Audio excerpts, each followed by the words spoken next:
yatana se yedin sempi edi April 29 day of May 2026 muan ye ram na chesa ka kranyami adoma da chini ram Rufus Pap na fe the live commentary no yedi abrasha no so SNA Champions League grand final abra Arsenal wo mo ene Paris Saint-Germain ebe sha de bo nyami adoma da china Saturday na chesa ya ba dem Rufus Pap nti ya de Saturday game no ye no ene be hwe Rufus Pap nyasem kitokra na no pai yemfa na siso na CPC ma Heaven Stars Enterprise as usual ye ram ho na afie ni coast ho enam bia ye hwehwe ye nkope bi entane bo na eda from papa sasa na cosmetic shop or cosmetics products na ene se abusene wo mo edi emi quality one edi abakọ bomode na kwaji bi sare ba bia be fine atimi edama handbags na emano mo bags na hodo no ene se abusu Heaven Stars Enterprise na no pain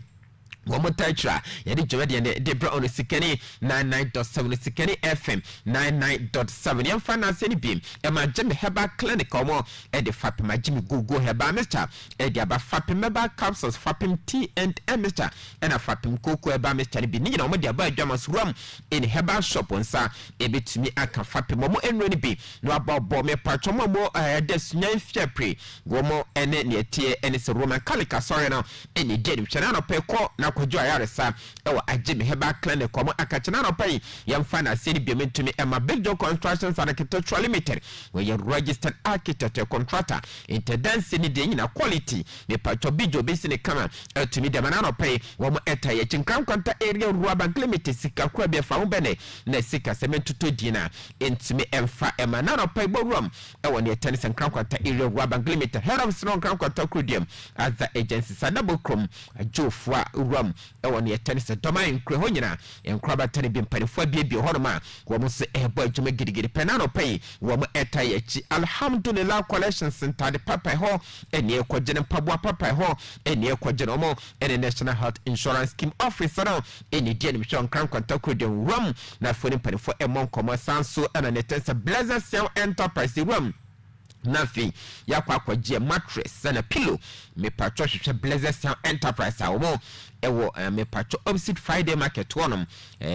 abrosan na boga kwadon kroma ne dia no asia pe na ne tie ene se Blazer Cell Enterprise wona no pai wo mo etache di shumo no ye de ema Osikani FM 99.7 Osikani FM 99.7 so na no pai ya transmidin de se Salim DJ Fane na Daroma wono ne dia room ewo Facebook ko nteni dim onko Facebook kwano akọ share de amado comment to asie ye beje brebe kani na kama show no so atimi edi ama nyasem ko twakra na no pay atana ye de mo ye de ebebro Osikani 99.7 so be friends na se be kwa kopiem all the way in United Kingdom channel so as a Ghana Football Association or British High Commission e kan bomo coach Henne Club and a Prince Lamona consulting wo mo eni mpanifo ekudi akotene na chesa akotene ne mu de pa ye nyasem ketwa wo mo enyina bogura mo making sure say ne die me patro mo ene Ghana fo a wo mo akwakọ wo e wo ne tane say United Kingdom no ebedi nkomo ne aka tro mo eso mo emma no wo mo e wo dachi e wo my Ghana mo ebe ye mo mra no mo mesi akan emfa emma ye various national teams no ente ko wo sampanifo pina enso ebe wura mo ket ES Okraku wono e president of Ghana Football Association wono ekobi ene empanifo bi na so no ekobo enkomo na nya sam ketwa ne ekwo ye ene said the late Christian Achutwa Sam me patron wo kani wono so ede de mano wo mo ebe pie ma na chesiri bia so no etumi ekoye kama pa wona ne emma no ebaye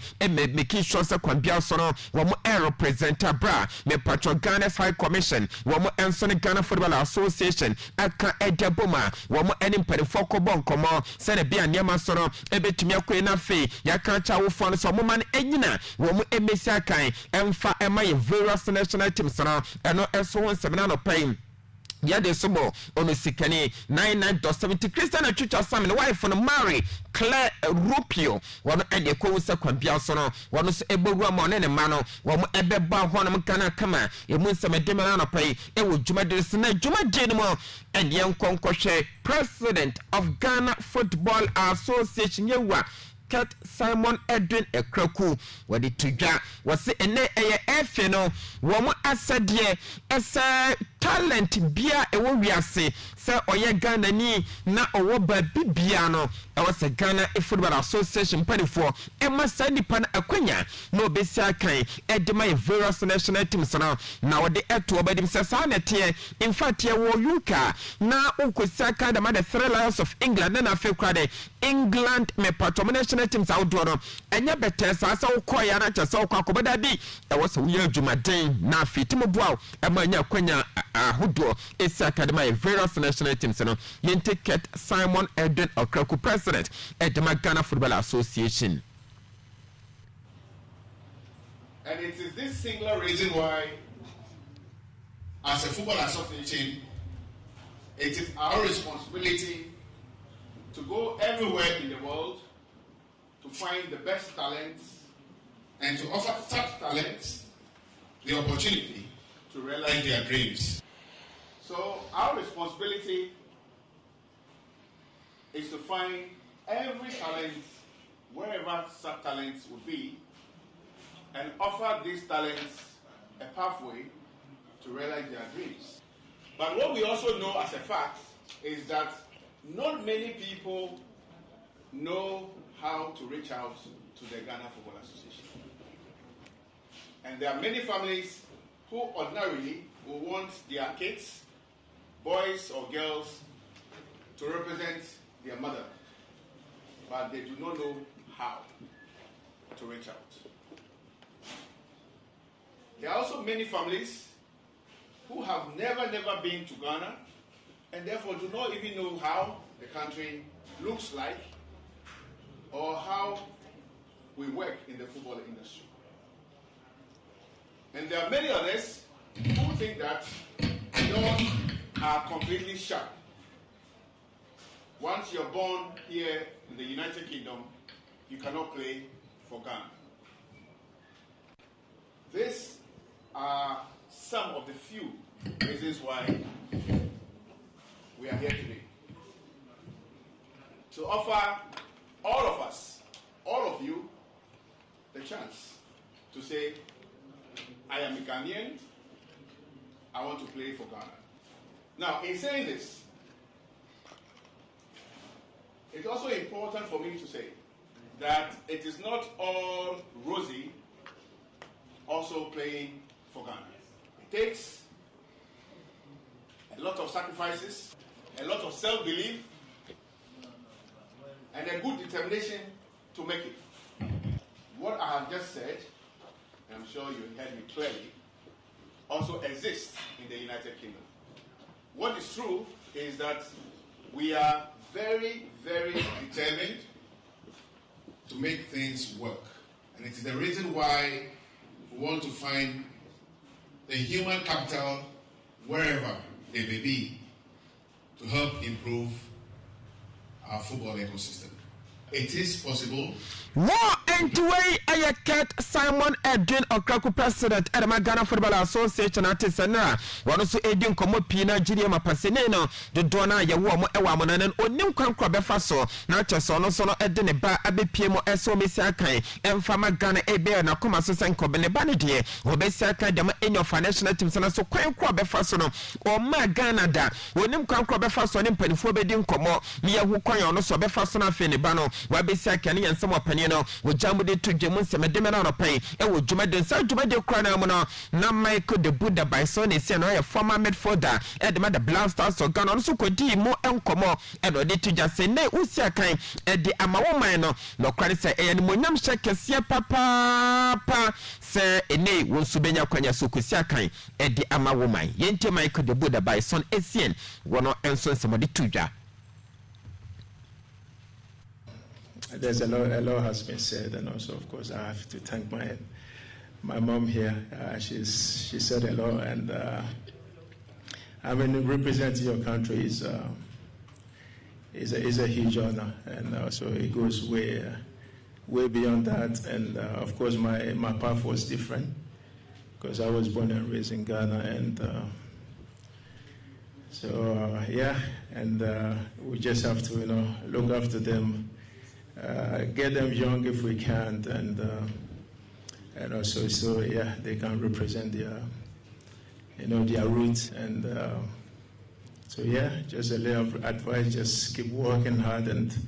reach out if you need, and we have all the support. So yeah. Michael say and on so any tiawa ediama ye and aropa ojumade sinti wa we yakwanya eso besia kan no ya jumaden bra na besia kesanse ye monyam hye edi ema wo ene ensem opani no edi atudwe wura Ghana Football Association ra wo mo ene Procos Ghana Limited enso asane 3-year deal me patromo ene ye Kivu products na wo mo enso de omontoma abebo Ghana Football Association dia no ni nyina ene senei wo mo enso de chitama pa me patro de beboa ama Ghana ye juvenile football no ye national team so no sika owni begram ama bianso afantoma pa friend now officially empany for enso da jumade na di e de kire amansan nyina e won ye tell say Ghana Football Association wom secretariat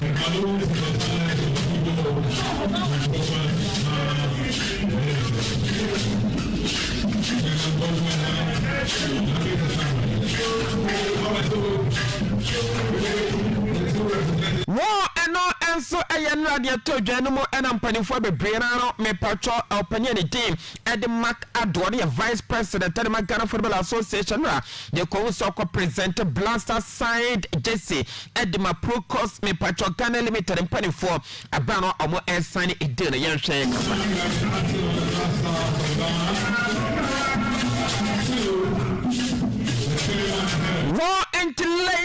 latest sponsor no so I don't know what about joining Ghana Football Association and Procos Ghana Limited gomo and manufacturers of Kivu products na Enra Yenti vice president honorable and I say opinion it Mark Ado abono so officially not just so all the air to job and so more any Procos yes so I sign a deal mo eba behwe adobo Ghana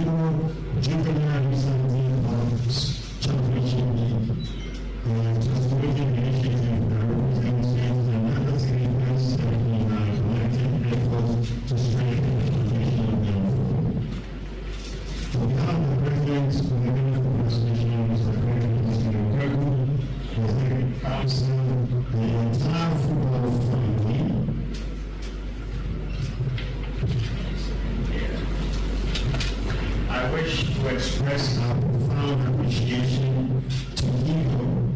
the Procos Ghana for the Ghana Football Association in this exciting 3-year initiative. This agreement is more than sponsorship, it's a bold investment in the future of Ghana football.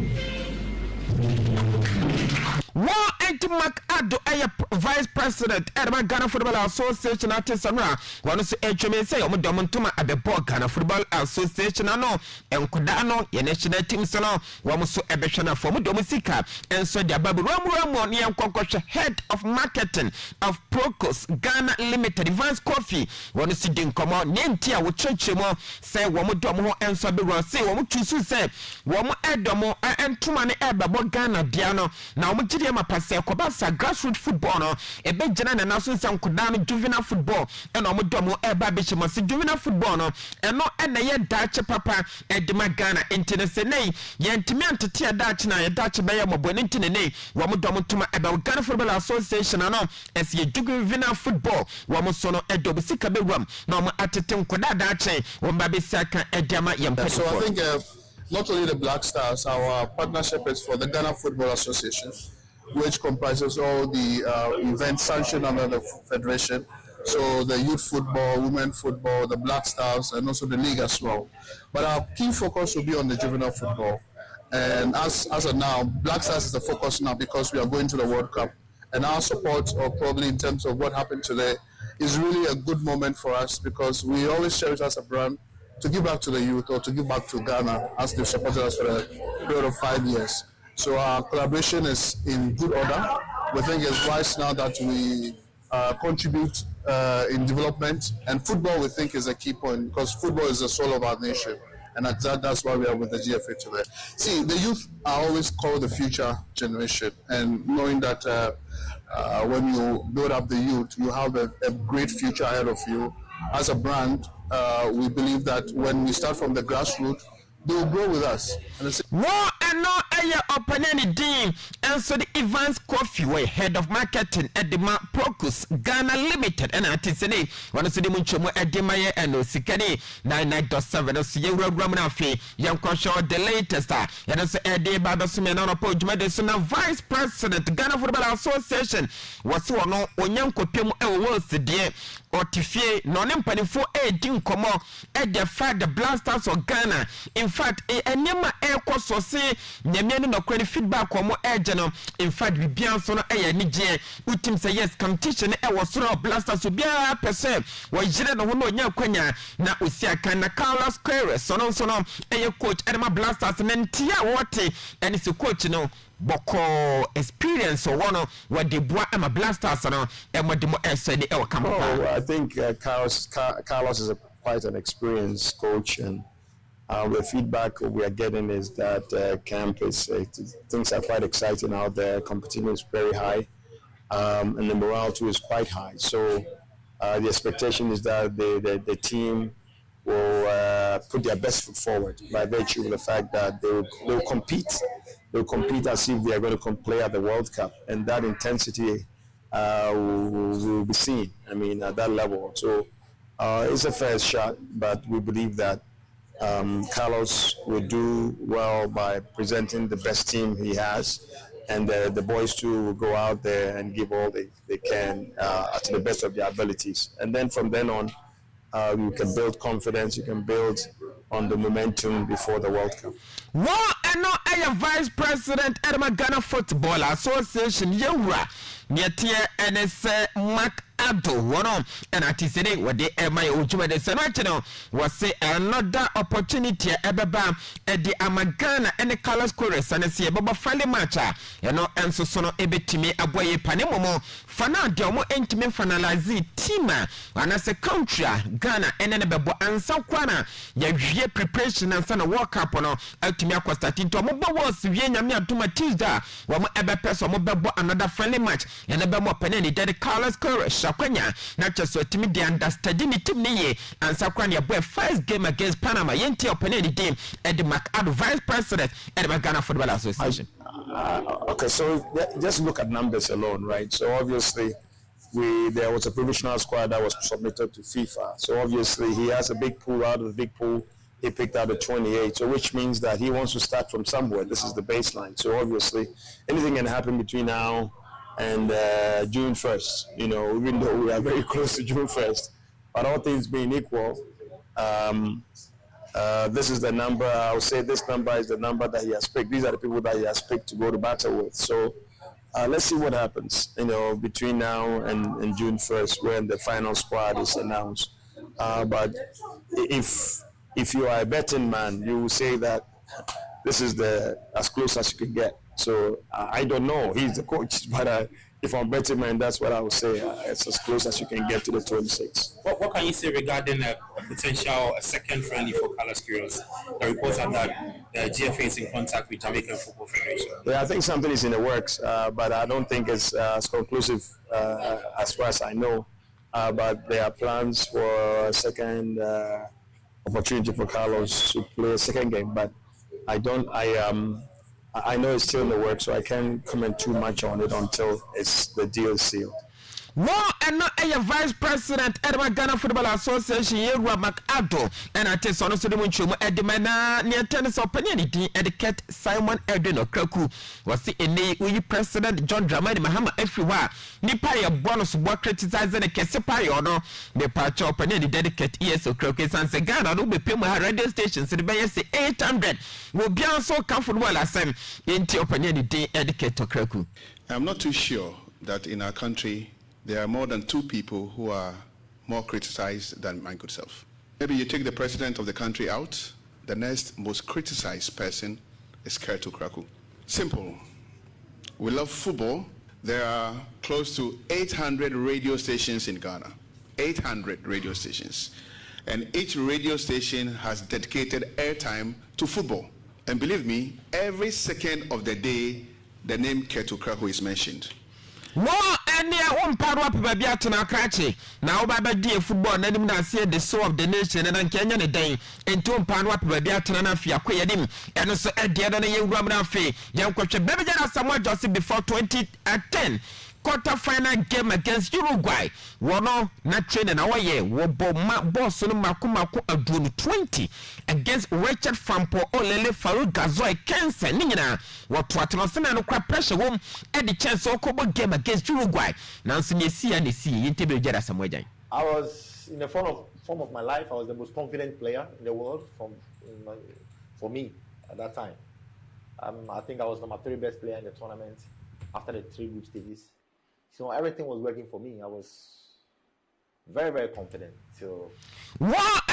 anyone tia Ramon 10 times under 17 na me pacho half corner. Yegusa yokoso Morocco na 10 times yankoshe or the later sevenra semi-final games na tidi toja. Ye Roma me pacho ni atani se Egypt enko dan under 17 for no. Wamo any Tanzania under 17 chadi bwani after the game 0-0. Ni atani se extra time 0-0 penalty shootout no. Ni atani se Tanzania share 4 Egypt ekwa share 3. Eno eye game toja. Eti Tanzania ekwa the grand final. Yankwa man of the match na Kracha ni di Eddie Isa Musa kono eye play your second ma Tanzania under 17 wono enampanifo enso ko ni sanwa ne modimo so na Tanzania for na nya asem ko to akra after game no the trade de pa wo enya kwanya enso so ewura mo or the grand final for the first time no that is the Tanzania for no wo mo enya kwa jewura mo entantam sen ko hwe other game etwa Morocco wo mo enso any Senegal e shadi bomo after the game 1-1 any PM into there was a penalty shootout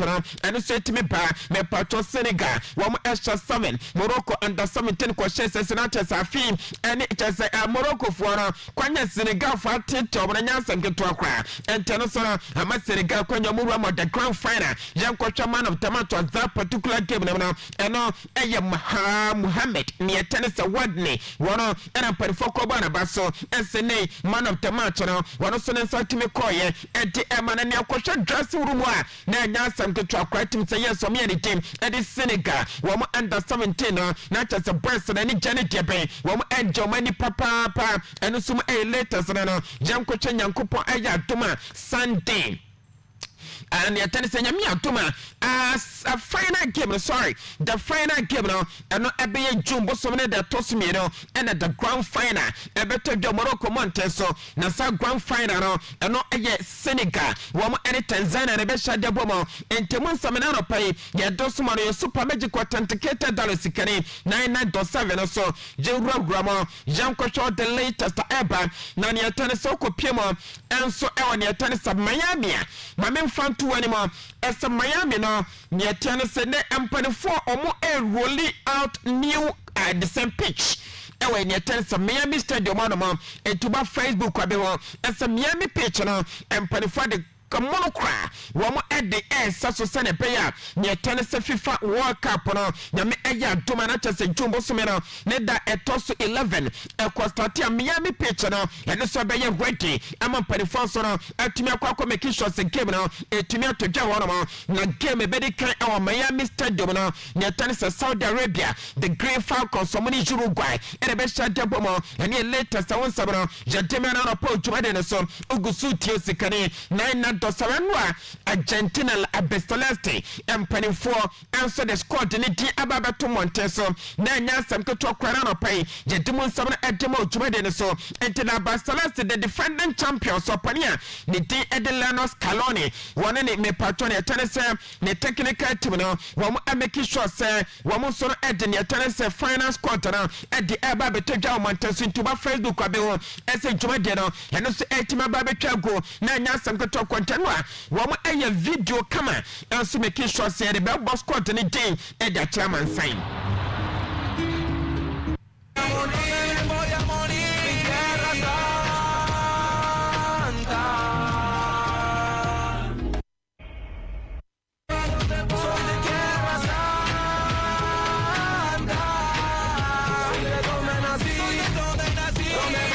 wo entenwa wo mo a nice video at about 2 months 26 months squad and say the city Julian Musso one also account crash and that is one Musso one account a goalkeeper senior 3 Jere Nemo Rulli one also a goalkeeper Emiliano Dibu Martinez one and 3 goalkeepers Argentina one more to defenders now crash and Tede Leandro Baledi one Eddie Marcote Nicolas Taliafigo the Gonzalez Montiel Lisandro Delicia Bucha Martinez Christian Guti Romero Nicolas Hernan Otamendi Fukando Medina ne Pacho Nahuel Molina one a defenders now middle Leandro Paredes Daniel Rodrigo Di Paula ne Pacho Valentin Barco Giovanni Niatia Anessa Romanacha secretary the team as the Giovanni Losenso one Eddie Marcote Zeko Palacios Alexis McAllister Enzo Jeremiah Fernandez Janko Atakesana Julian Alvarez Leonardo Andre Messi Kujetine La Pulga Nicolas Gonzalez Thiago Almada Kwachani team Eddie Giuliano Simeone Nico Pasana Lataro Javier Martinez Wemo NA players Argentina Wamo Jomo Kokora se Nyami Atuma Wamo Enso Betimeri Fente Wamo title Ame Patrola Sedition Anya Kata 2022 Wamo Enso Timi Ekoko Jiyana Brandon Krabere Betimi Atroye Jeura Ramona Yankoshana latest and also Abane Dosana Boyani team and so Aden Yatani Seniko Pazara Me Patrone Ayada Giuliano Ayada Simeone Wamo Papanom way back in 1998 Wamo Papa representing Argentina Me Patron national team now Abam Suko France 90 today Wamo Baba wo Wamo Masono Wamo Ekwa Kujakutene Edam Argentina national team now Nyasa Gutona na Pere Samana Jadi Amantinente today Konya Diego Pablo Simeone Ekolo Aso Jena Argentina team now Sansona Pablo Paz Zono Solo Jenama Argentina today Me Patron 2026 Wamo Eko and ye later someone Sabana Jadimo Jumedan Sin Argentina Me Patron 2022 World Cup na Ayadomo Mutumo Kwajana Wamo Anya Kwanya Ankobine Franco Amani Me Patron German Pazala Marcus Acuna Juan Fort and Guido Rodriguez Alejandro Gomez, Alha Fabian Di Maria Hernandez, Ada Paulo Dybala Bruno Zaka, one King Korea, one a player, some ya messena, and ya Thomason Wakapono, Alfome Timako Jinamako Argentina Shatana, Aquari Fente, and Tamamo, Janko Alejandro Canacho, one also Nitinia Messena, and ya Tonya Kenya, Nacha Soko Saka, and Argentina national team now. Now, I saw no Nankasa confidence in Senka Fidie, Jamana Kwanya Nanko Peso Coaching be free soro ekwanya nkonya kwaya jumana ere Argentina national team na so adene jashine papa esa kwanya na team ma so gire ma pasene season no eno kwaya jamano na Argentina national team na bibia no wona paso sheshet na na choso konkotem ede man mai na so kwanya na mo gire ma pase ene coach na wona echese ne choice wo bejine na wanyina enya to no wansem pina kan ene okana ne team ede Alejandro Canacho wona so ne taka kwana na petima Fantastic Fabrica Sola was said of Argentina national team now a commercial experience and shut the name one was scored on paper and confer the Panama say one end to me and co up and coaching now to send your football and name what paper so yana co pitch and so no Chirama pass Argentina team now one year tennis experienced players on the good day now one bet to make Kankudano not just so Marco Comako Jumana Kama and Damala Barcelona of Argentina and to be a white Argentina national team officer say wama aye bi pen no obi asebin prada so ware na tennis akoto akino waka so be wo cry enye na chinje enter Argentina team na still no jire mapaso betimi akwa yenkonya ene letter saba na Roma da fida nkofo na ntiamia wo mu players na pina ntumi enko cup ne bi na tennis so mo ko trophies na most of the players na so nyakonya me pato Alvaro Carreras na nkenim sel La Fiero Jos Spain wo be kona so konya ma Gonzalo Garcia ni adene se La Fiero Jos Spain na nkobe kona so konya ma ye jine edine fimo Raul Asensio me pato ni adene se Spain team no wono so nyakonya Dean Hudson wono se Spain national team no wanya kwanya enko Eduardo Camavinga Salme wono so France national team Franco Mastantuono wono so ntimi anya kwanya na chase ha afide Trent Alexander-Arnold wono so na chase Roma man jadi England ma wono so anya kwanya na ye Roma e Brazil Salazar ma me fanto Jasadema da Sala Santo Junior esa beto Jasabana kwa ko probenya bese 2 to 3 weeks and Sakran or Timerico Vama and Sembe. Now, so Brazil Football Federation, almost so much Jerema Pasanya Tuma, and the Brazil to the Uncle the first game against Haiti. Now, by the dead name of Da Silva Santo Jr., where Janana so Wabenya Aquenya, not just for the static game now, the first of FIFA World Cup Catcher, near Tennessee, a 24 hours, a mob of first game, me patron Parifo Jerema Passa, and Nadia near Tennessee Wonsono, Obe to me a Banacha Sansono, what to me as you be dinner from a beer piano, now what the full fight my Babashan Tias open and Daddy Doncalan Charlotte, where didn't come up Quani Jao Pedro, and Sabon Commerce on the onion standby. Now Cobas and Nema da Silva Santo Jr. Before my game, me patron first match against the Atlas Lens of Morocco,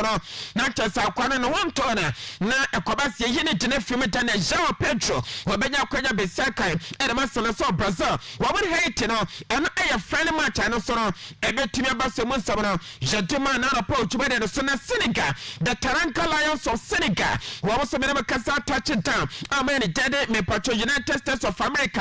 Nanya Tennessee, one ever friendly matches, some more, and Sonny United States of America, one added the Green Falcons of Saudi Arabia, and the best Jabomo, and the later Sabawan Sabana, Jaduma, me patro Arsenal, the Ghana, Yamia, Tumadachana, one our big game Champions League Grand Final, one at the Paris Saint-Germain, and a question the America say, one touch the Budapest Metro, or many daddy Hungary more, Yamia Tumadachana Grand Final, and it's a bit to me across the Caravet, was in there, no air piano, Wabina Crankene, and a Champions League Grand Final, and also Abaso, it's a Senate, the new breach and Quarantomo, and so Pesoko contain, not just for the trophy, and so Romo Lantern, and a Caravet 20 player, and to my Arsenal team now, one of the done as a cratchy. Now, when the Mama question my final, and it, my Paris Saint-Germain, I come final, so my some young tree at home.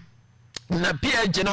ya twe asra fo ye ne bidi apene ese kwampia so no je kwakwa chi pia na bupom agopama no so age kruwa no enso de apene e kaya veteran no je kwabisa no so me underdogs na no so de ne underdogs asem woni de na twe ne nko hokra ese so the second final asna ebo mabako semo enti no mo de nya bre ese kwampia so no wo mo betimi akwakwa je kruwa no for the first time there so no so o jere ma passa Paris Saint-Germain last season wo mo energetic last season Jaka Montima Pierre Banacha Sadeno was so this season so much tomorrow and was soon to my final no mama Arsenal so much more so essence Febe Brain no more I have just out so much on fee one etimi making sure say one ebeji Premier League no match and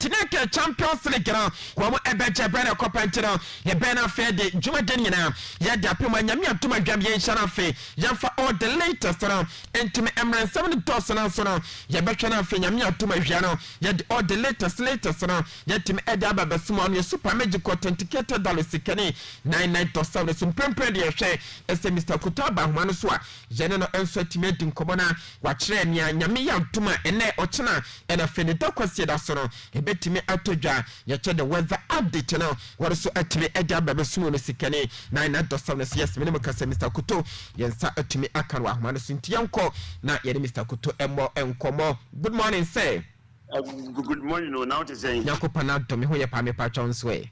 Yes, who are the actually, we are pa. Ida radias, none of pay, Toma West Ghana, my Yana Yasu, yet you, Iwiamo, near Beko, and then Yamia too much and a Daquasida. Okay, you was Minchia on with me for a tea for in a BBH and pay.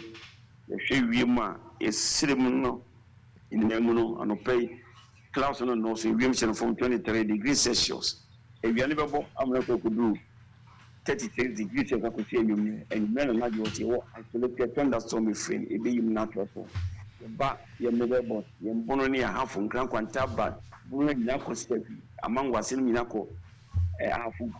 goes you could kill me account on a pay. You may be a place where also a bossy. A bossy or your driver near Bruce Peters, number one by Nako how near Manibiamlo. A Williamson of form 22 degrees Celsius. If you are never born, I'm not going to do 32 degrees Celsius. I could say you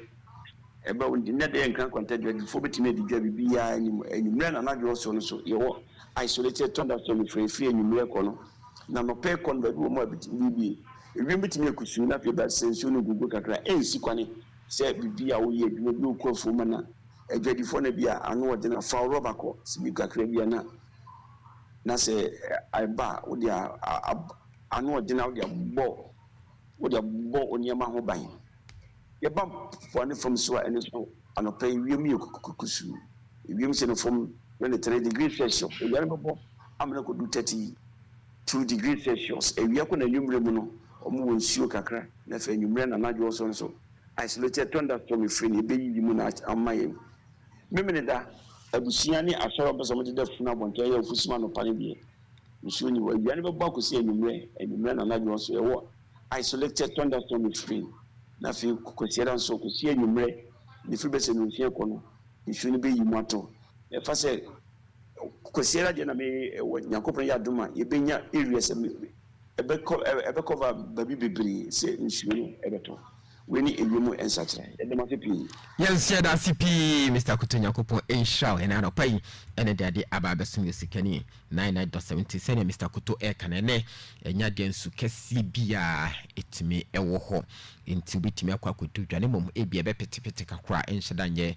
be breeze, Yamia Tomochana, so we are never bar, and Yadia, and soon soon a hoquasita, and a Bian Yakupon Yatoma, and Umreno, and soon a bit to me at Toka Crantian Russian Society. Couple G or say good morning, NKT Peter Drury and your listeners. Thank God it's Friday. Fiorentino Perez should stop attacking Barcelona and concentrate on France and his Abonkele Madrid. Couple G was here Barcelona partner emu ayedese Sika abatimnum. Alvarez will soon arrive. Vamos Q-less. Raskin was a great job life at Raskin. Mobile would opposite in Crown Quanta Presby Church. Greetings to Kofi Nyas at Kujina Master Ali Officer Prince. Is it Salah and Atubiga? All right, and so near and it's DJ Raskin. Yes, on a messenger. Where the Abbess Osikani 99.7 or S20. Pray, dear. Yeah, sorry. Announcement ebe twaso atimi ediama ono